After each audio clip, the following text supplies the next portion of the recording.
Okay. Right.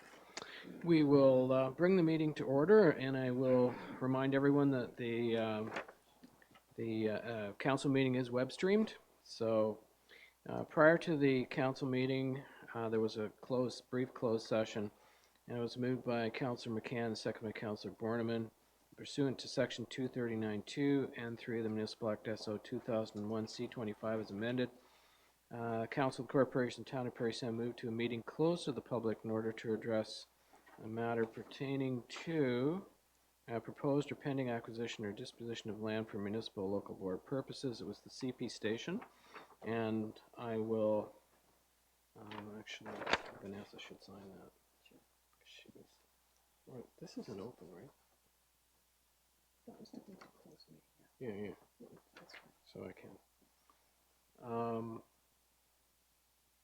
I was not in attendance at that meeting, just so people know. And I will note later that I have declared a conflict on that particular item, which, okay. So,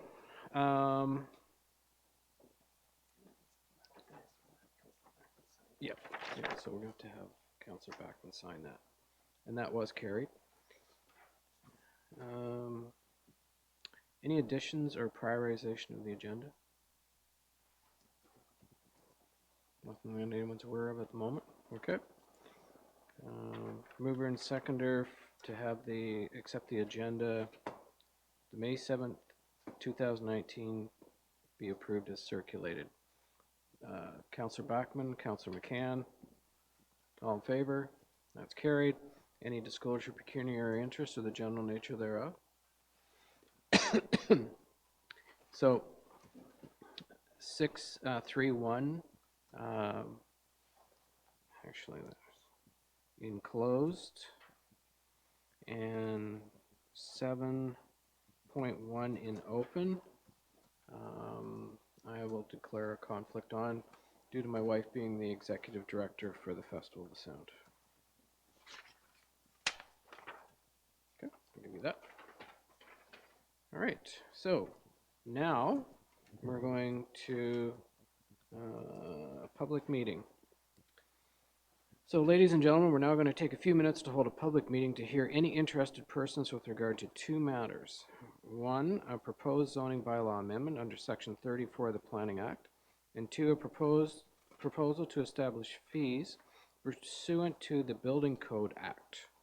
So may I have a mover and seconder? Just declare, okay. Councillor Borneman and Councillor Burden, we do now adjourn the regular meeting and declare the public meeting open. All in favor? That's carried. Good.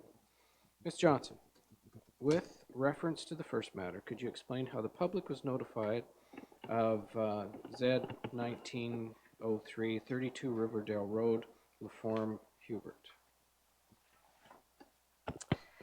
Yes, Your Worship, notice was given by prepaid first-class mail to the required prescribed agencies and property owners within 120 meters, posted on the property, and notice was also placed on the town's website. Okay. Mr. Algie, could you explain the purpose of the proposed zoning bylaw amendment? Certainly. The applicant has requested relief from the R1 zone to permit 2 residential units within the existing building and to reduce the minimum parking space size from 3 meters by 6 meters to 3 meters by 5.4 meters. Property is an existing residential building at 32 Riverdale Road, known as Lot 72 on Plan 172. Okay. So at this time, does anyone wish to speak in favor of the proposed zoning bylaw amendment? And if so, please come forward, identify yourself by name and address.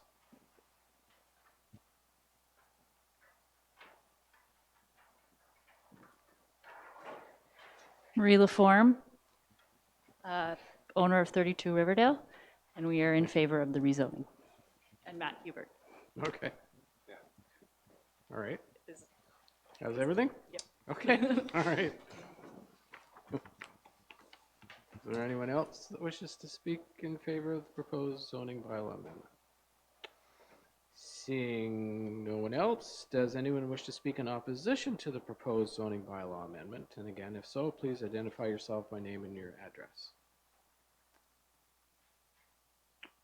Nope. Okay, thank you. Mr. Algie, have there been any letters received as a result of this notice? No, there is not, Your Worship. Nope. Okay. So, thank you. The public should contact staff or check the town's website to see when this amendment will come back for a decision. Council, at its discretion, may approve the proposed zoning bylaw amendment.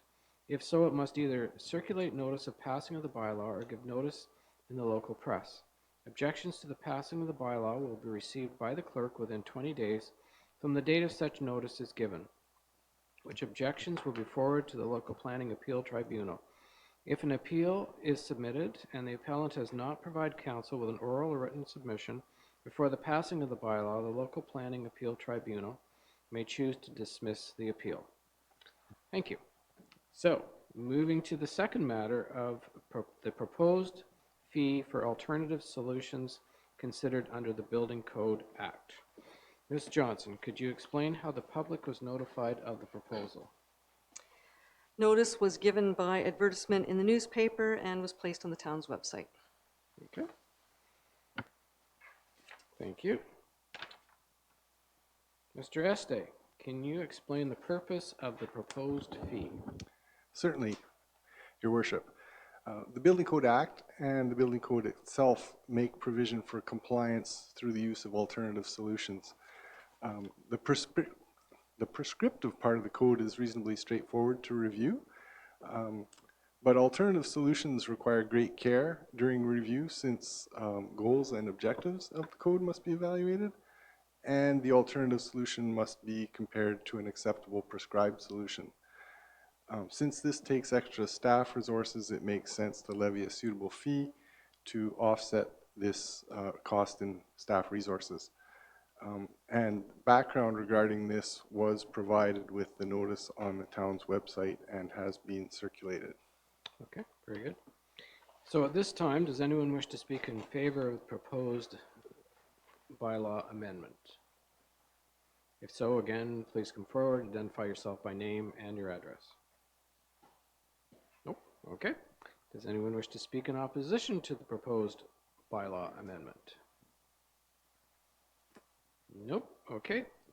Thank you, Mr. Este. Have there been any letters received as a result of the notice? We have received no feedback as a result of this notice. Okay, thank you. The public should contact staff or check the town's website to see when the proposed bylaw will come back for a decision. Thank you. May I have a mover and seconder to declare the public meeting closed? Councillor Backman and Councillor McCann. We do now declare the public meeting closed. All in favor? That's carried. Thank you, everyone.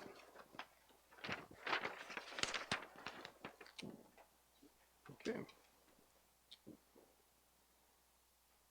May I have a mover and seconder for the minutes, please?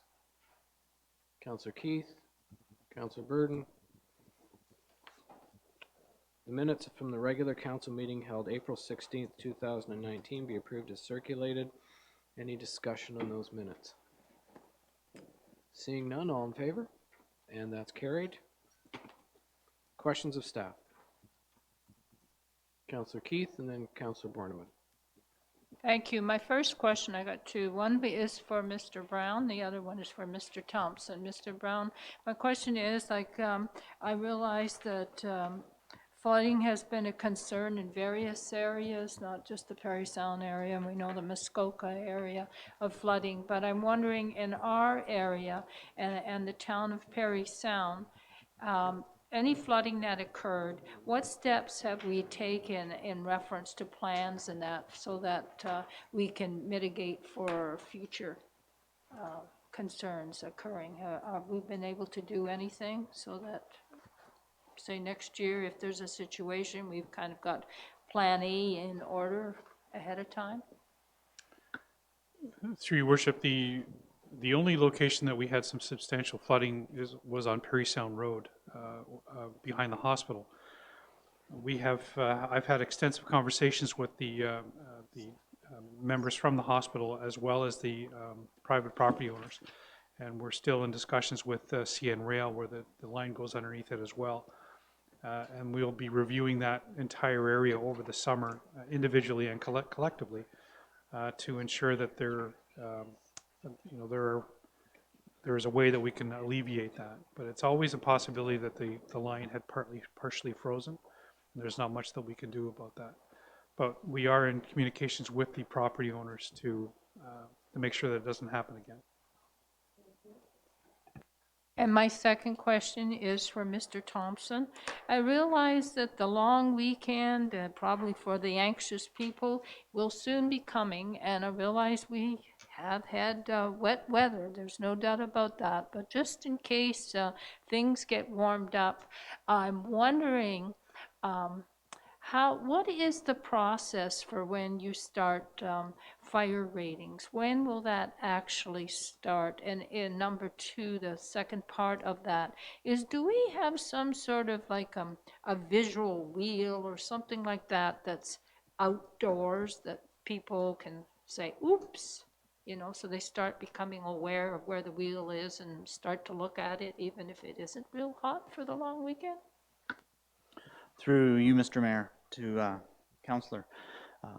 Fire regulations come into full force and effect on April 1st every year, so they have been in force for a while now. We are in Northern Ontario, and we do have to deal with the Forest Fire Protection Act, so that necessitates on April 1st that the municipal fire regulations and also the ministry regulations, a combination of both, come into effect. So those have been in place since April 1st and will continue to be in place until the fall.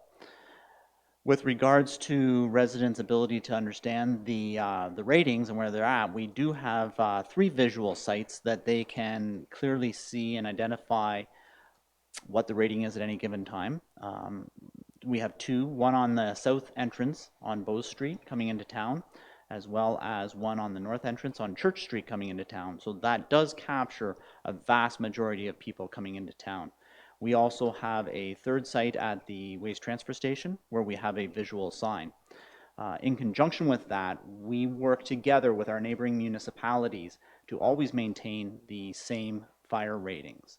We do that consciously, knowing that people are in and out of town and into and out of each other's municipalities, and they don't generally have a concept of crossing an imaginary municipal line and why it should be any different when you take a step across those lines. And they're absolutely right in that fact.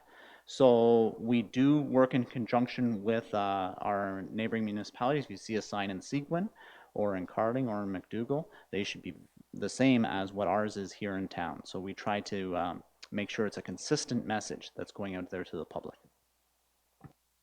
So my response to that, my last comment would be that I just heard team regional working together. Just before I go to Councillor Borneman, who's next, and I do have something to read when the bylaws pass, but I would like to begin the meeting by welcoming Stephanie Phillips to the team, and as our new treasurer, director of finance. Welcome. Yeah.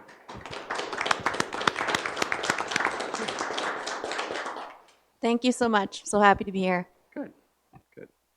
Councillor Borneman. I have 2 questions as well. First one's for Mr. Brown. I'm hoping that he's going to be able to give us an update with the various construction projects that are underway through the road construction projects that are underway through the community. Through your worship, Isabella Street is going strong. The contractors on site, they've been blasting now for the last few days, which has resonated amongst the neighborhood, both locally and from a couple of blocks away. But they're doing their thing. They're working away at it. With regards to Macklem and Dennis, I've been told by the contractor that Macklem Street will be started tomorrow. The contractor will be there on site. They'll be closing Macklem to do the second part of that particular job. Dennis is basically done. With regards to Wabick Street, we've had significant work done there. We've had probably more problems than I expected with regards to traffic control. The contractor has done an amazing job with regards to traffic control.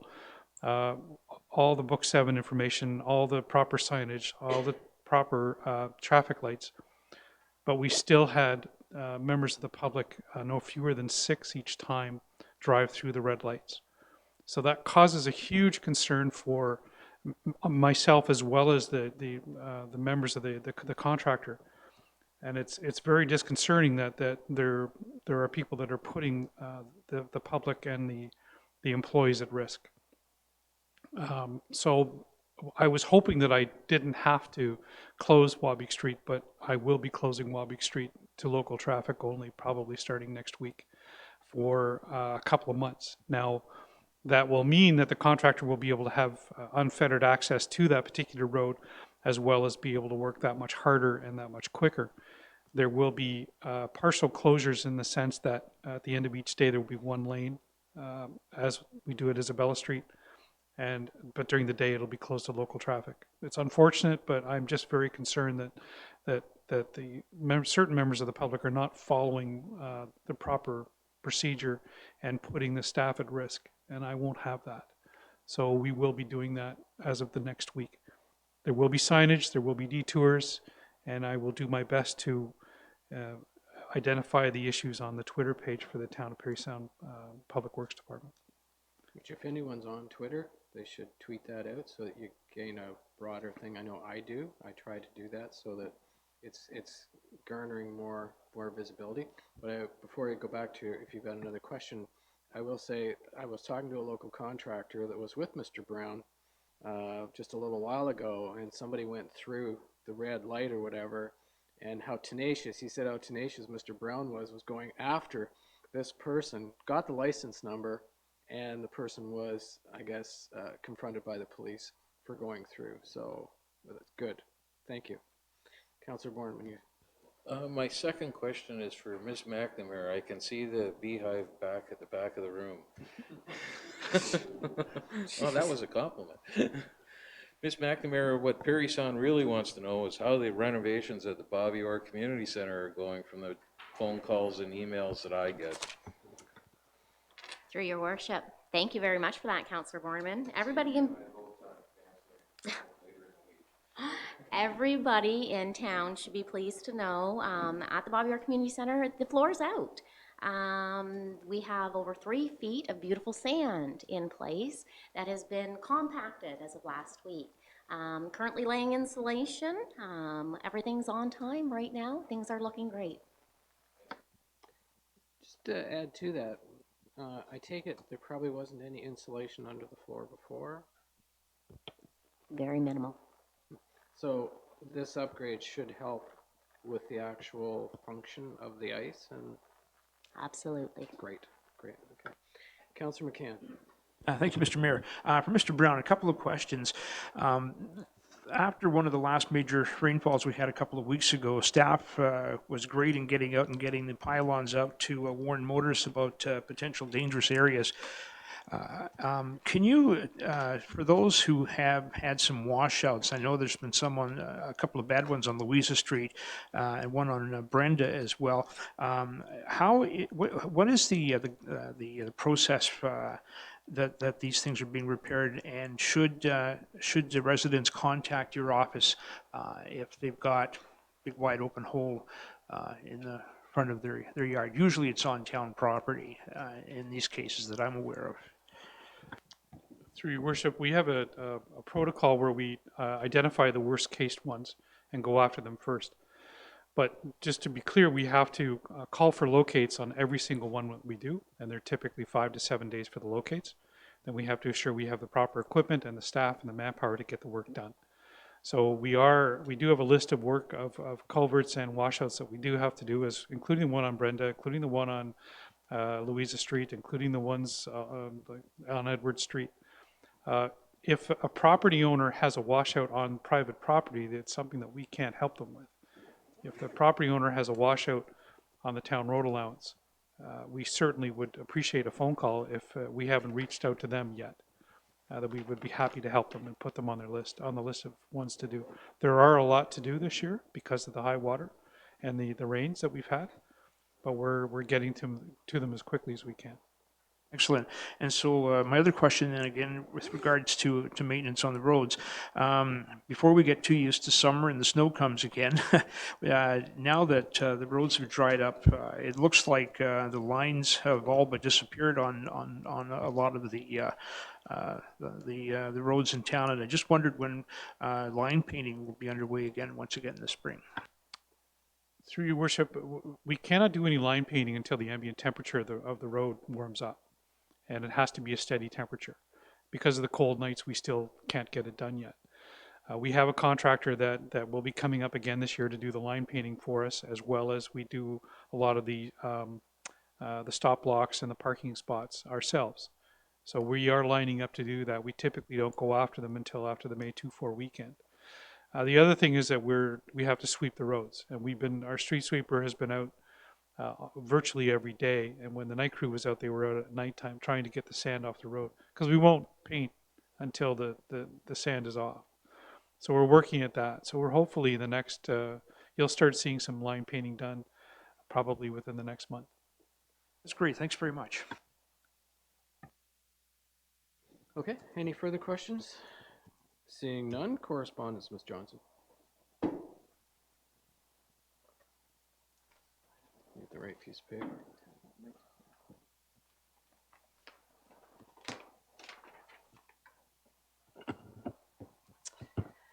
Worship, there are 5 items of correspondence this evening. The first is from the Ontario BIA Association. It's a notice of award at the 2019 OBIAA, or Ontario BIA Association Conference. It was to the Parry Sound DBA in the special events plus promotions small categories, plus promotions small category, judged on 5 BIA pillars: innovation, replication, representation, outcome, and accessibility. This item was circulated to Mayor and Council for information and filed. The next is from the Township of Seguin. It's regarding an official plan amendment number 9 on recreational water quality model update. It has been circulated to the Manager of Building and Planning Services for information and any follow-up necessary.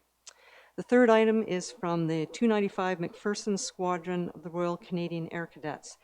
It's regarding the annual TAG Day, held already this past Saturday, May 4th, 2019, for the purposes of fundraising. Approval was granted for this with a resolution before Council this evening ratifying that approval. The fourth item is from Scott Scarrow, a board member with Granite Harbor, regarding Granite Harbor waste collection review request, and specifically that the town provide recycling and waste collection services as opposed to Granite Harbor providing these services privately.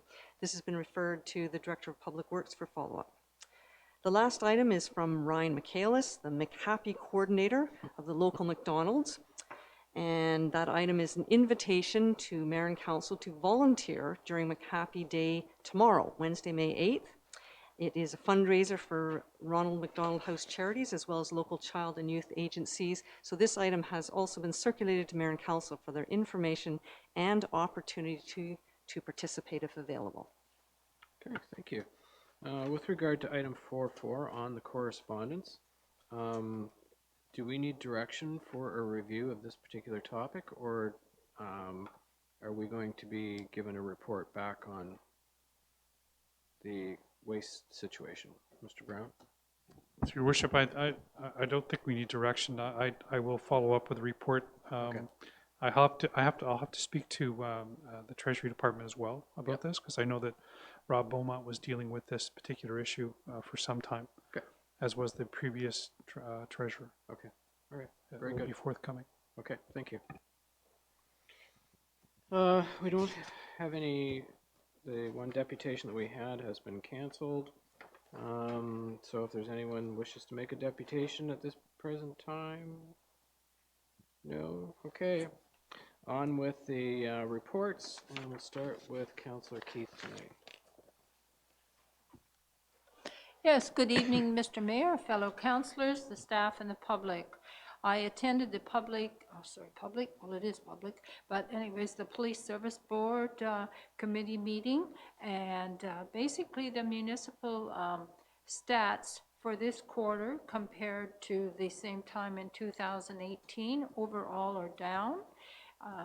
We do now have a new detachment commander, or Staff Sergeant Sean Crabb, and I look forward to meeting him because unfortunately he just wasn't able to get to that meeting, though he would have liked to, but in trying to get, I'm sure, everything arranged to be ready for the role here and be nicely situated in our community.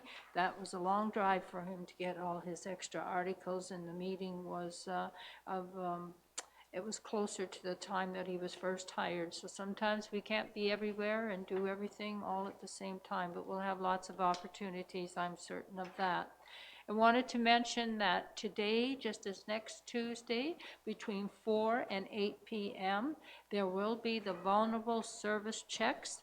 And just as in stats, they were up, the statistics for this quarter were up a bit tonight. And as I said, next Tuesday, there is a spring clinic. And that means that if you have your letter, say you're wanting to be a volunteer and you need that vulnerable service check, if you can turn up with 2 pieces of ID with your picture on at least one of them, you have that letter to be able to show that you need this. It's kind of like first come, first served, basically, as I said, between the 4 p.m. and 8 p.m. The other thing I would say that in this last quarter that was reviewed, there was a discussion regarding the focus patrols to try to keep our community safe and the importance of stopping vehicles to make sure of that, and also that those parties that are in the vehicle and the vehicles are safe and we're all being responsible people, as well as checking out these school stops is very important, and the school areas, to make sure people are stopping there and we're respecting children and their safety. The number of false 911 calls is again up. I do not understand why people cannot keep better track of their cell phones so they're not inadvertently doing pocket dials to 911, because we know that our municipality, just as any other municipality, 911 calls are top priority, so the police have to go out physically to those calls. And if they're false calls, we're paying for false 911 calls, and that's such a shame to be using our money in that way, because not only are we spending money on something that wasn't necessary, that takes away from the police doing important jobs rather than doing a false 911. The police, as usual, have been involved in the community doing the DARE graduation program, the breakfast clubs, this, as I just mentioned, the criminal checks. So that's very important. The foot patrols for the quarter this year are down a little, 313 compared to last year. So they're down a few, but I feel they're still doing a fine job overall. April 26th, I attended the Whispering Rivers Orchestra, and that was really a nice experience to see. It's another form of music. A lot of people who've decided maybe to take up music again, they may have had the gift already, but now they're renewing it. There was a variety of music that was played, and unfortunately the MPP wasn't able to come at the last minute, of course, due to flooding over in Bracebridge. But I understand the group received an Ontario Trillium grant of $310,000, so that was really something to see, and it was still great for our community. So that was a lovely experience to see how many talented people we have, not only musicians but also poets and writers. So it's nice to see the arts and culture in our community, because it's all part of a community, and shows it's growing, and it shows the quality of life you have there.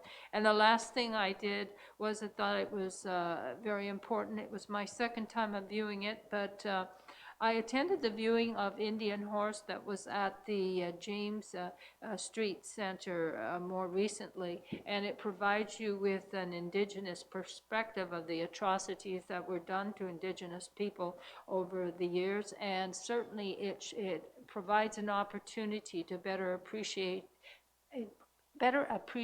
about truth and reconciliation and looking at the future and where we go from there. We have a number of First Nations around this area, and I think it's really important that we understand that more fully. And just for interest's sake, in reference to the making of that film, produced by Clint Eastwood, and I thought that was okay for me. Thank you. Councillor Burden. Thank you, Mr. Mayor. On April 17th, I attended a special meeting of the Downtown Business Association with the people from Gel Creative who had prepared our marketing plan. Shannon and Tom from Gel went through the plan and explained it all in detail. Afterwards, the board voted unanimously to adopt the plan to be executed over time as money becomes available. And the board also voted to have Gel start immediately working on a new website for the DBA. And then on April 24th, I attended the annual general meeting of the DBA at the Mary Street Center. The members were brought up to date regarding upcoming events, beautification committee plans, pop-up patio plans. At this point, I think they only received one application for the pop-up patio, and that was from Wellington's Restaurant. On April 26th, I attended a meeting at the District Municipal Association in South River where many issues were addressed, including economic development, shortage of housing, opioid abuse, and many other issues. It was very informative. On April 27th, I was asked to speak at the opening of a Kinsman Zone conference, which was hosted by the Parry Sound Kinsman Club at their headquarters at the Kinsman Park. As a life member of that club, I was honored to welcome the guests from out of town on behalf of the mayor and council. On May 1st, I attended the flag raising here at the council chambers, which was held inside due to the inclement weather, to declare May 2019 Community Living Month in Parry Sound. There are several events planned by Community Living during the month, so I encourage everyone to check out their events and participate when you can and help out this great organization. On May 4th, I attended a fundraiser for Northern Ontario Families of Children with Cancer, or NOFCC, at the Trestle Brewery. This event was organized by a young lady by the name of Madison Lacey. Maddie will be representing Parry Sound in the Miss Northern Ontario pageant, which is taking place this coming weekend in Sudbury. Maddie did a great job with the fundraiser, and I wish her good luck this weekend. That's my report. Thank you. Councillor Borneman. Thank you, Your Worship. Good evening, everyone. On April 23rd, I attended the monthly meeting at Belvedere Heights. In addition to the regular business, the board heard an update with respect to the operational review that's underway. I'm just going to say that I think there's a great deal of angst within the health and long-term care communities brought on by the changes that have been made and the changes that are anticipated by the Ford government, and a lot of energy is being expended positioning ourselves for potential outcomes, but at this point no one really has a solid idea what that outcome might be. Later that day, along with several staff members, I attended the housing summit that was organized at Tapatoo Resort. I want to thank the people who put that together. It was well organized. There was a array of government agencies there to inform folks what programs might be available to them. There were a variety of municipal staff people to assist. There were a good representation of private sector folks looking for housing for employees and developers looking to provide housing. By lunchtime, I think Mr. Harris would confirm there were many conversations happening in the room, and hopefully some of the ideas will be germinated and brought to fruition. That evening, I also attended the DBA's AGM. I thought attendance was pretty reasonable. There were a number of new entrepreneurs in attendance, and of course, they bring different goals and ideas to the table. And while in the short term, that might result in some resistance, I think that exploring those options and goals will do nothing but make the DBA a stronger entity in the long run. Earlier today, I attended the monthly meeting of the Parry Sound Area Airport Commission. It's pretty much business as usual. The season's off to a slower start than is the norm because of the weather. The application with respect to the runway funding that we approved at our last meeting has been completed and submitted. In phase 8, the creation of additional industrial lots is underway.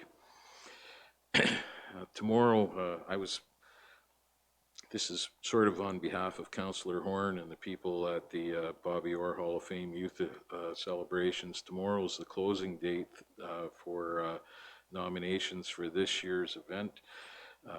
This is a great opportunity for anyone in the community to celebrate the successes and the achievements of our youth, whether it be in sport, academics, or other social activity. I'm told that there are fewer nominations than there have been in the past, and that in effect the event is in jeopardy. I'm not sure whether this is a result of the bar having been set too high previously, whether it's the time of the year, or it's just apathy that we've stopped paying attention. I can say that having attended this function in previous years, that there have been great things reported and many really valuable exercises underway by young people in the community. So I'd urge anyone to take a minute, Google the Hall of Fame, and nominate a young person, a group, or a team who are making a big impact in the area. I think it's to everyone's benefit. That's my report this evening. Okay. Councillor McCann. Thank you, Mr. Mayor. Good evening, everyone, fellow councillors and staff, and people here in the gallery and those watching at home. On Tuesday morning with Councillor Vanessa Beckman, I attended the Parry Sound Public Library Board meeting. We were honored with Rebecca Johnson's presence, who brought along the Code of Conduct information for the library board to adopt, and it merges quite well with the Code of Conduct that we had been following. So thank you for doing that. We also received the 2018 financials from Eric Kavanaugh of BDO. Treasurer reports were accepted. The March book sale brought in more than $325, and we thank you for your support of that. And we're also looking at more community networking, such as cottage docs reads and such. So check out the library's website for more on that. And then with regards to Belvedere Heights Board of Management monthly meeting, as Councillor Borneman mentioned, and I certainly echo his sentiments, this is so frustrating with this way the situation is now with the Ministry of Health and Long-Term Care. We're all running around trying to sort of pick sides and team members, and we're not even really sure what game we're playing yet or what the rules are going to be. So we're trying to conduct strategic planning and figure out what we're going to do, and the targets continue to move. Anyhow, moving forward with that, we remain optimistic, and we'll move forward with business as usual. We had a deputation from the life lease owners. We talked about governance training. Financials were accepted, and that was Wednesday, April 24th. The Parry Sound District Museum Board of Directors meeting was held Thursday evening, April 25th. I attended that, and we accepted financial statements. We're moving forward with research into financial and governance policies as we look forward to updating our procedures there. We discussed rental rates for the Lions Room, and at some point later this year we expect to begin work on a strategic plan. And thanks to everyone who supported the bake sale, which was held in the lobby here in the building of the town of Parry Sound. Thanks to Ann Herdman and everyone who put that together in support of the museum. And the District of Parry Sound Municipal Association spring meeting took place, as Councillor Burton mentioned. It was Friday the 26th, and I attended that along with Councillor Beckman and Burton and our CEO, Clayton Harris. Meeting was hosted by the Township of Macro and the Village of South River Macro Arena Community Center in South River. Highlights included the opening remarks by Mayor Linda Carlton, Township Macro Mayor Jim Coleman, and the Village of South River. MPP Norm Miller made some opening comments. Mike DePreez also spoke. He's the Vice President of the Transfer and Disposal, Walker Environmental Waste Diversion. And Dr. Shiriko, North Bay Parry Sound Health Unit, spoke on the opioid crisis within the district.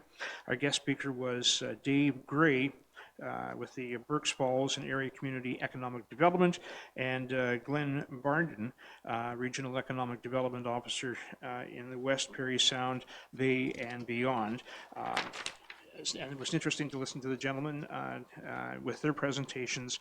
And finally, again, with just yesterday, the 6th, I attended the morning portion of the library board training session, which was held at the public library here in town. And thanks to everyone who put that together. People from other libraries and staff members came to that, and it was a very worthwhile event. And that's my report. Thank you. Okay. Councillor Backman.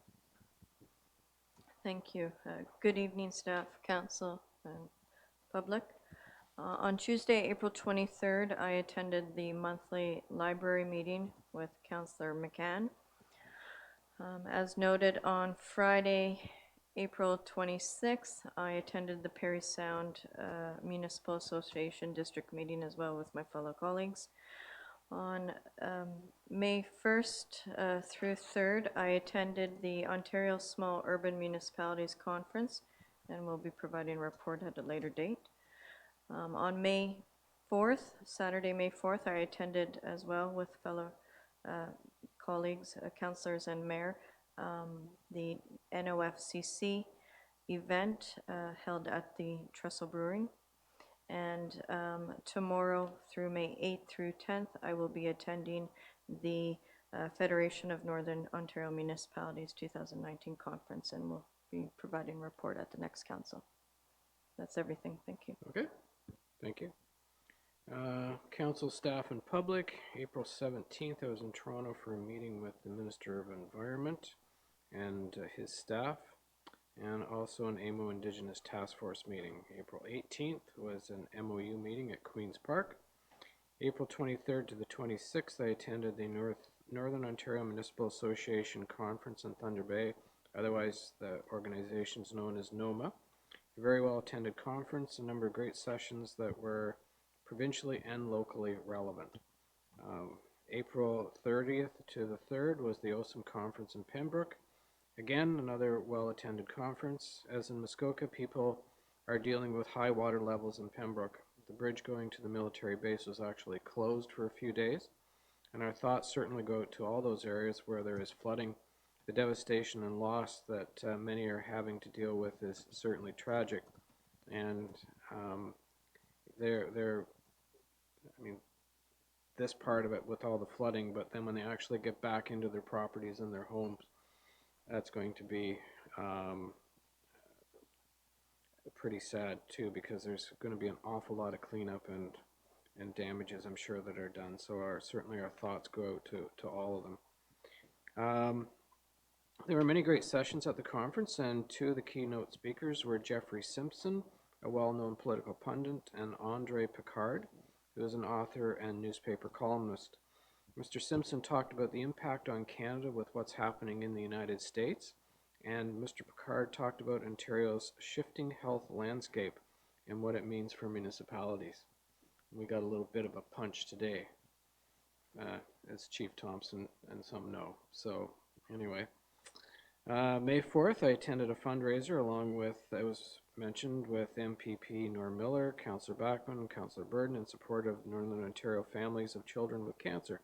The event was held at Trestle Brewery and organized by Madison Lacey, and Madison is representing the town of Parry Sound at the Miss North Ontario Regional Canada pageant. And the event was sold out at Trestle, and Madison did a really great job putting the whole event together. As was mentioned, May 8th to the 10th is the Phenom Conference in Sudbury. And I'd like to also shout out for Community Living that May 14th is Community Living's Breakfast with the Mayor event at Wellington's Restaurant. If you're interested in tickets, get them soon, as the event is always sold out. So that's my report. So we have item 7.1 from the consent agenda, which I have declared a conflict on, and I will leave it.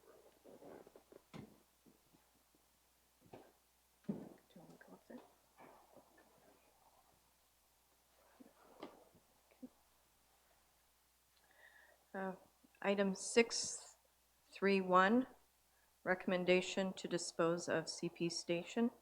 Spokesperson Taylor Elgie, Manager of Building and Planning Services. Direction for Open Council to direct staff.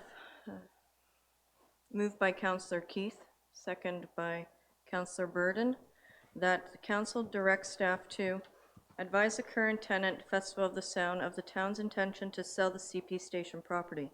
Staff will ensure that the Festival of the Sound is aware that their business needs will be taken into consideration as it relates to the timeline of the sale of the property. Declare the CP Station surplus to the needs of the town in accordance with the town policies, and hire a realtor to dispose of the property in an as-is condition and make the environmental site assessment available for review in the town's office. All in favor? Carried.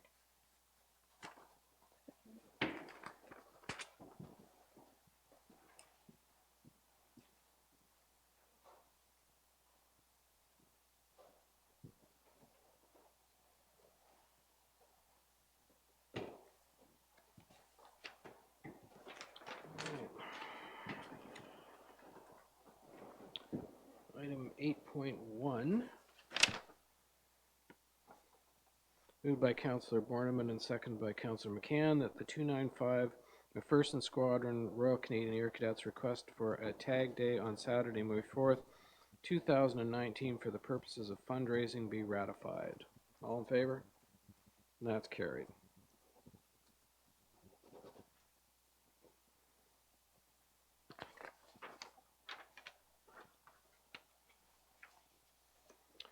Item 9.4.1, moved by Councillor McCann, seconded by Councillor Burden, that Clayton Harris, the town's Chief Administrative Officer, be appointed as a member of the West Parry Sound SMART to represent the town of Parry Sound, replacing the former Representative Rob Menz, the former CAO. Any discussion? All in favor? That's carried.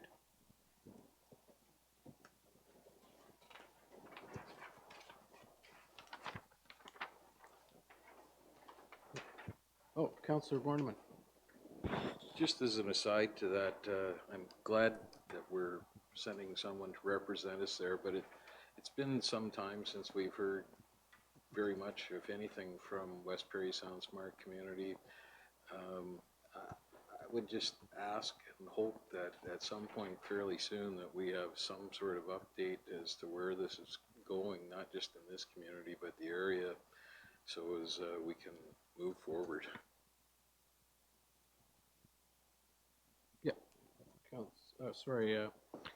Mr. Harris, do you have something you want to? I'll just, through the chair, certainly I'll speak to the chair and see what she can organize. Thank you. Okay. Good then.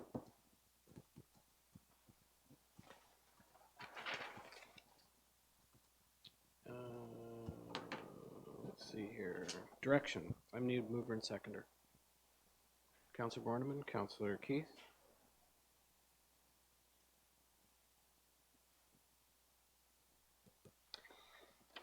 To process the grant payment to Parry Sound Seniors Club in the amount of $5,000 as approved through the 2019 budget process, being 100% of the budget for seniors assistance and provide correspondence to the Parry Sound Seniors Club indicating the October 31st deadline for the annual grant requests and encourage the club review their membership place of residence and request financial support from those area communities as well. Discussion. Councillor McCann. Thank you. I know I've said it before, and just once again, I'd like to repeat that I'm very happy to see this. The seniors are the people that built this town and have worked hard, and I'm glad to see that we're honoring them with this particular motion. Anything further? Councillor Keith? Just for clarification, if and when this is approved tonight, does that mean that in the future this would be a line item on the budget or not? And could I have clarity there, please, Ms. Gilbert? Through you, Mr. Mayor. Currently and historically, they have been a line item on the budget.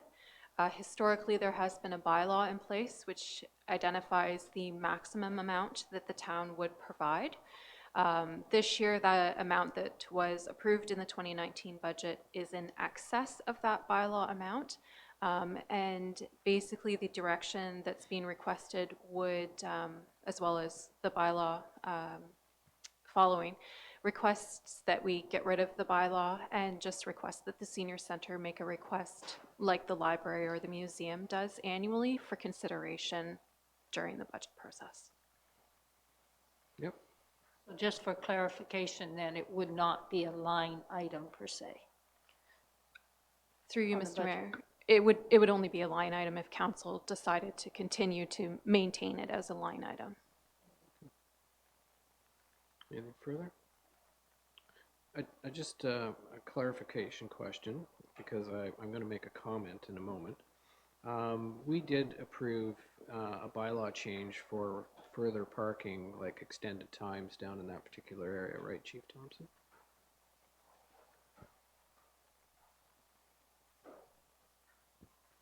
Through you, Mr. Mayor, that is correct. We did approve a bylaw change. Now, the bylaw does not take effect until we get the Attorney General short form wording returned to us, which could be a few weeks. So we're still operating under the old bylaw. Yeah. However, with recognition that the bylaw intent was to change, Right. we're not doing enforcement in that particular area. Okay. Under the old bylaws rules. Right. Okay, very good. So I had a comment made the other day that apparently we don't do anything for the seniors down in that particular area, which kind of really irked me. I reminded them that they should go back to whoever told them that and remind them that we did change the bylaw so that there could be further extended parking down in that particular area. And we also increased the amount of money going to the senior center with regard to this particular item tonight. So again, as I've said before, people need to pay attention. And that's my message to the public. People need to pay attention because we are trying and we're trying to help. So, you know, instead of casting rumors out there and saying we're not doing anything, pay attention or just ask first. So, Councillor Keith, you look like you want to say something. Well, I was going to say it's maybe also, it's just like anything else, people that maybe whether they're paying attention or maybe they don't have a computer, maybe it just says that things like, again, the excuse me, the quarterly that goes out, that maybe it's just a means of putting that information in there again. Besides, we need to toot our horn that this is something we do, so maybe we need to also market. These are all the great things we do in the community, and when people hear them 5 million times, then they recognize it. Ms. Gilbert. Through you, Mr. Mayor, I was contacted by a member, I believe, of the board of the Parry Sound Seniors Club. Good. So once I have direction from council, I will ensure that she receives a letter explaining, and she had indicated they are shortly going to have a board meeting or a members meeting, I believe, and Good. I will ensure she has the information by that point in time. And hopefully maybe the information on the parking as well, which would be great. Yeah. Okay. Thank you. Anything further? All in favor? That's carried. Thank you.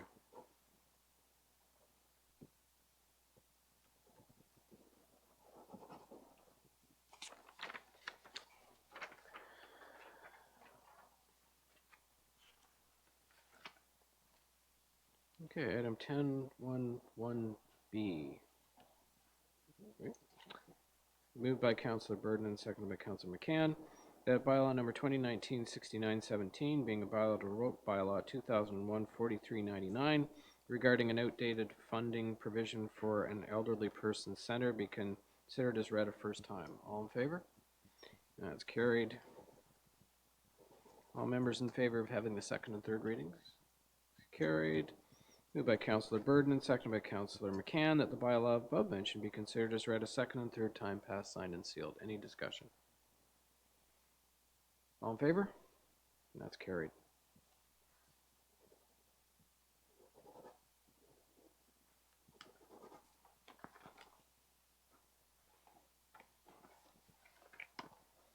Item 10.1.2, moved by Councillor Burden and seconded by Councillor Borneman, that bylaw number 2019-6921, being a bylaw to appoint a treasurer for the corporation of the town of Parry Sound, be considered as read a first time.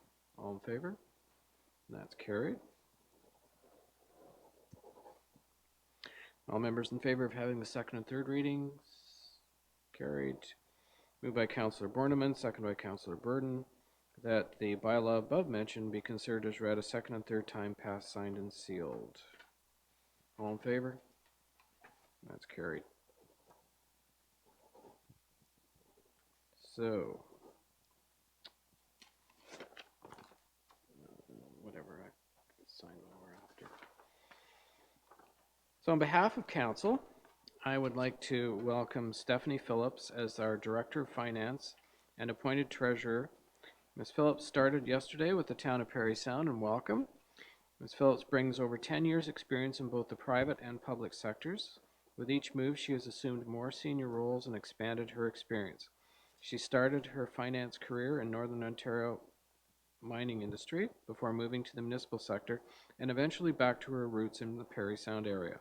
She served as manager of revenue and taxation in the town of Gravenhurst and has worked as treasurer in 2 local area municipalities.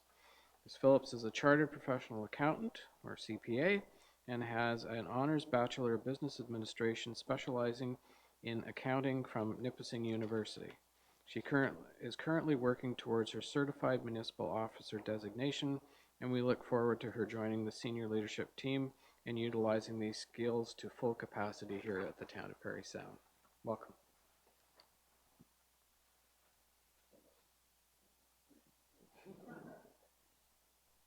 There we go.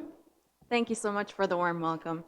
Yeah. I've experienced a very warm welcome at the town so far with staff and everything, so I've been pleasantly surprised with all of that. And I'm so happy to be here, and I'm excited for the challenge to come, and energized by all the opportunities that I can bring value here, so I'm excited for that. Good. You've got some great people to work with, so welcome. Yeah. Item 10.3.1, moved by Councillor Keith and seconded by Councillor Bachman, that bylaw number 2019-6918, being a bylaw to authorize the execution of agreement with the Township of the Archipelago for the use and occupation of the EMS base located at 70 South Shore Road, Point of Barrow, be considered as read a first time. All in favor? That's carried. All members in favor of having the second and third readings? That's carried. Moved by Councillor Keith, seconded by Councillor Bachman, that the bylaw above mentioned be considered as read a second and third time, passed, signed, and sealed. Any discussion? Councillor Keith. I say I'm glad to hear, it's just a comment. I'm glad to see this on here, and it seems to me there's been a bit of time in getting it to this stage, and I say, yahoo, get to it. Great. Yes, I think it's very important that we do this right now at this particular time. Any further comments? All in favor? That's carried. Thank you.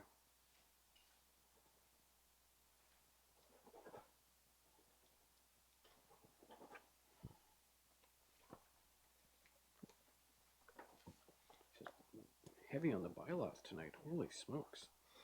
Moved by Councillor Backman, second by Councillor Keith, that bylaw number 2019-6920, being a bylaw to authorize the execution of an agreement with Her Majesty the Queen and Right of Ontario as represented by the Minister of Community Safety and Correctional Services on behalf of the Ontario Provincial Police, OPP, for the provision of 911 primary PSAP services, be considered as read a first time. All in favor?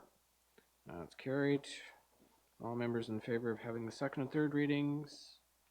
It's carried. Moved by Councillor Backman, second by Councillor Keith, that the bylaw above mentioned be considered as read a second and third time, passed, signed, and sealed. Discussion. Councillor McCann.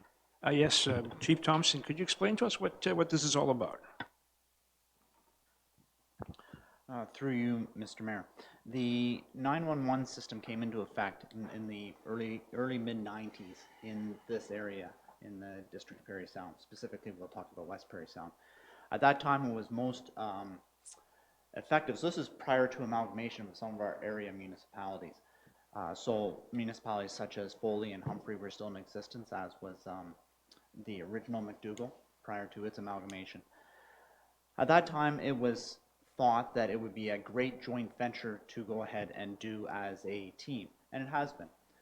So this bylaw is about how we actually deliver the call-taking services for when someone dials 911.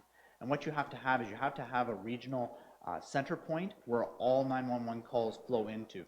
In our case, we've chosen the North Bay OPP detachment to do that. So when someone initially calls 911 for emergency assistance, that's where the phone calls go for West Parry Sound.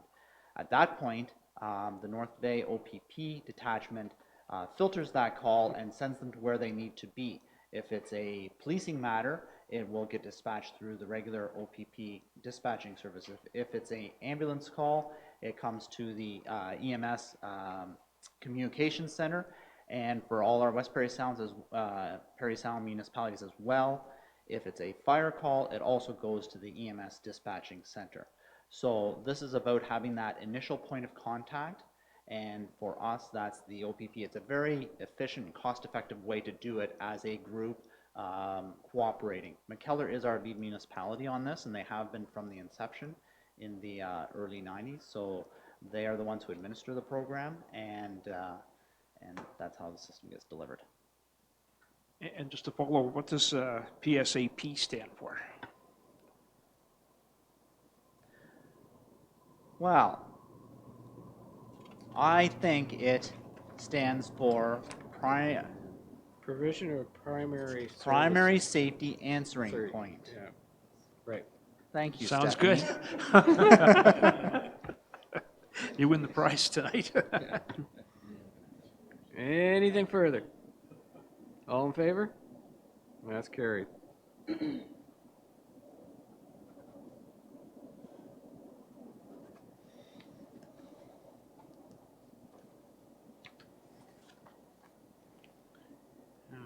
Moved by Councillor Keith, second by Councillor Backman, that bylaw number 2019-6922, being a bylaw to amend bylaw 2004-4653, the zoning bylaw as amended for Pine Drive, John Jackson Planning Incorporated, on behalf of VG Cox Limited, be considered as read a first time. All in favor? That's carried.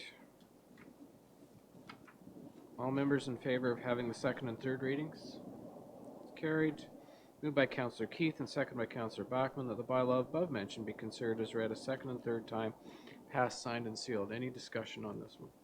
Councillor McCann. Yes, for Mr. Elgie, this is just a sidebar, and I know people will be asking, do we have any idea what the timeline is before the shovel goes into the ground on this property?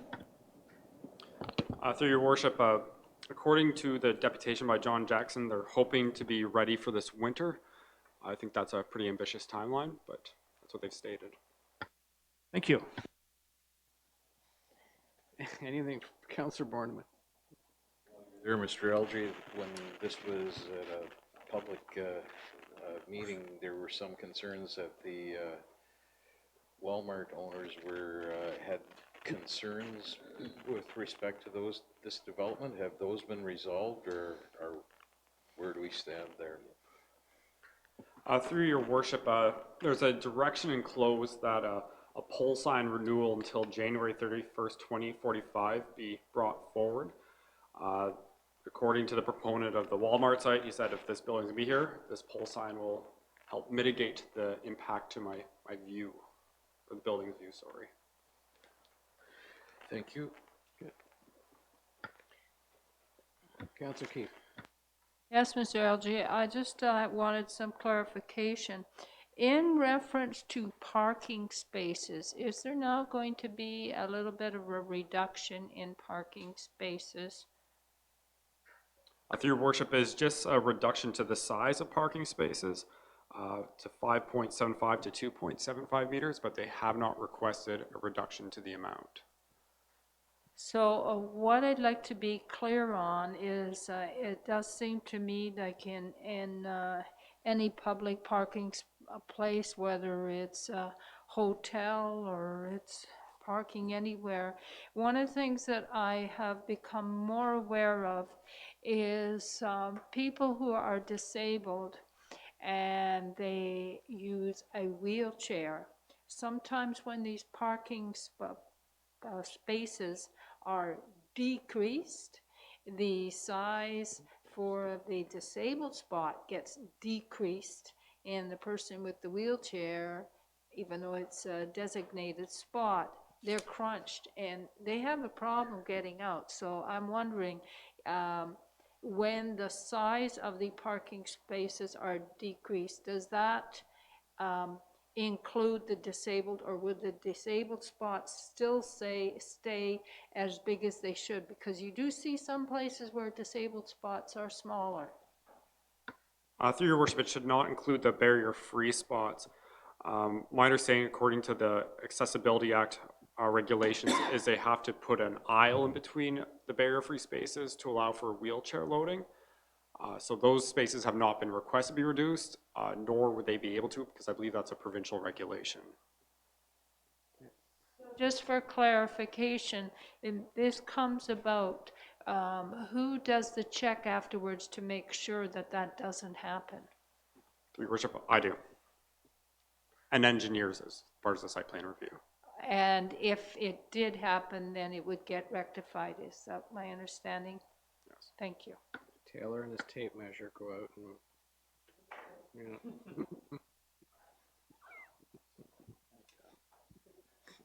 yeah. Okay, anything further? All in favor? That's carried. This is good. New business, more jobs.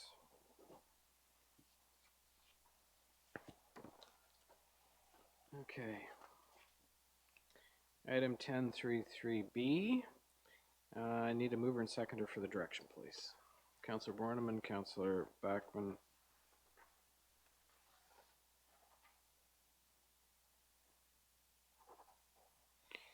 The staff be directed to bring forward pole sign renewal until January 31st, 2045 for Osler Park Shopping Plaza Limited. Discussion.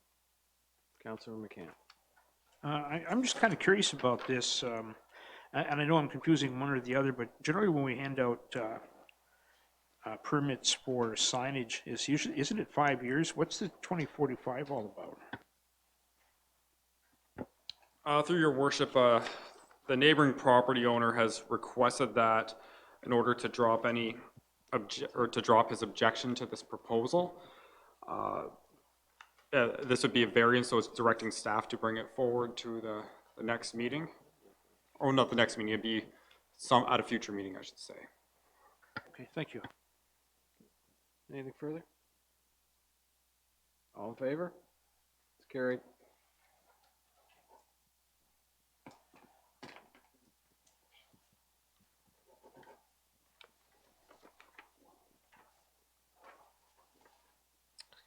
Moved by Councillor McCann, second by Councillor Borneman, that bylaw number 2019-6919, being a bylaw to approve the memorandum of understanding with Georgian Nordic Paddling for the use of William Street Park as a paddling training center, be considered as read a first time. All in favor? That's carried. All members in favor of having the second and third readings? That's carried. by Councillor Borneman, seconded by Councillor McCann, that the bylaw above mentioned be considered as read a second and third time, passed, signed, and sealed. Any discussion? No? And we welcome another paddling school. This is good. Okay. All in favor? That's carried. Thank you.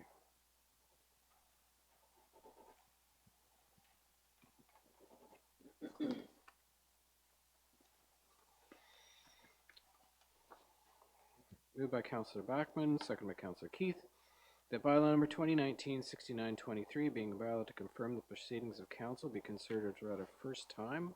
All in favor? That's carried. All members in favor of having the second and third readings, and that's carried. Moved by Councillor Backman and second by Councillor Keith, that the bylaw above mentioned be considered as read a second and third time, passed, signed, and sealed. All in favor?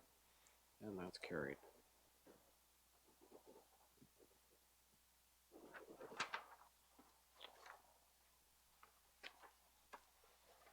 So, prior to adjourning, I'd like to offer the following information to the public regarding the next meeting.